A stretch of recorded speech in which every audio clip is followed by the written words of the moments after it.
Exodus chapter 4. Moses answered, "What if they do not believe me or listen to me and say, 'The Lord did not appear to you?'"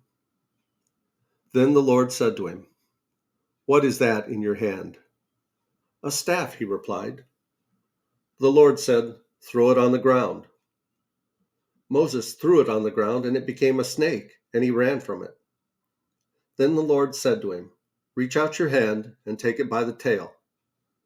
So Moses reached out and took hold of the snake, and it turned back into a staff in his hand.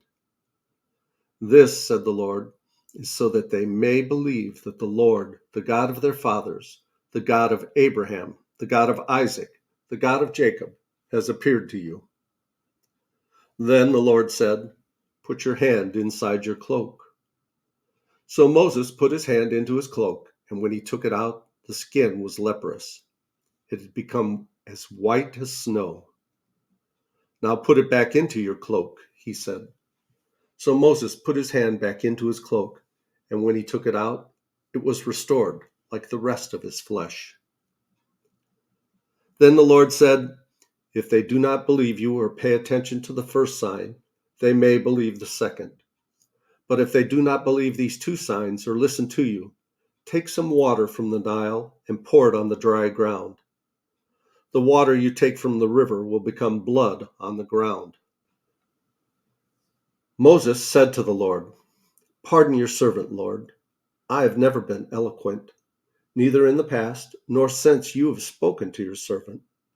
I am slow of speech and tongue." The Lord said to him, "Who gave human beings their mouths? Who makes them deaf or mute? Who gives them sight or makes them blind? Is it not I, the Lord? Now go, I will help you speak and will teach you what to say." But Moses said, "Pardon your servant, Lord. Please send someone else." Then the Lord's anger burned against Moses, and he said, "What about your brother, Aaron, the Levite? I know he can speak well. He is already on his way to meet you, and he will be glad to see you. You shall speak to him and put words in his mouth. I will help both of you speak and will teach you what to do. He will speak to the people for you, and it will be as if he were your mouth, and as if you were God to him.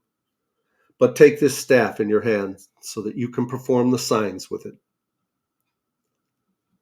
Then Moses went back to Jethro, his father-in-law, and said to him, "Let me return to my own people in Egypt to see if any of them are still alive." Jethro said, "Go, and I wish you well." Now the Lord had said to Moses in Midian, "Go back to Egypt, for all those who wanted to kill you are dead." So Moses took his wife and sons, put them on a donkey, and started back to Egypt, and he took the staff of God in his hand. The Lord said to Moses, "When you return to Egypt, see that you perform before Pharaoh all the wonders I have given you the power to do. But I will harden his heart so that he will not let the people go. Then say to Pharaoh, 'This is what the Lord says: Israel is my firstborn son, and I told you, let my son go, so he may worship me.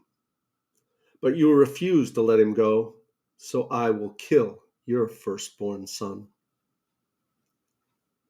At a lodging place on the way, the Lord met Moses and was about to kill him.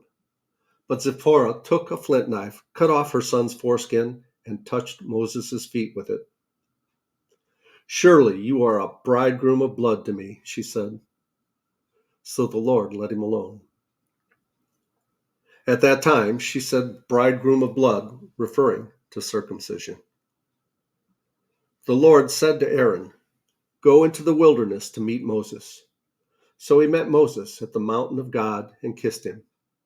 Then Moses told Aaron everything the Lord had sent him to say, and also about all the signs he had commanded him to perform. Moses and Aaron brought together all the elders of the Israelites, and Aaron told them everything the Lord had said to Moses. He also performed the signs before the people, and they believed. And when they heard that the Lord was concerned about them and had seen their misery, They bowed down and worshiped.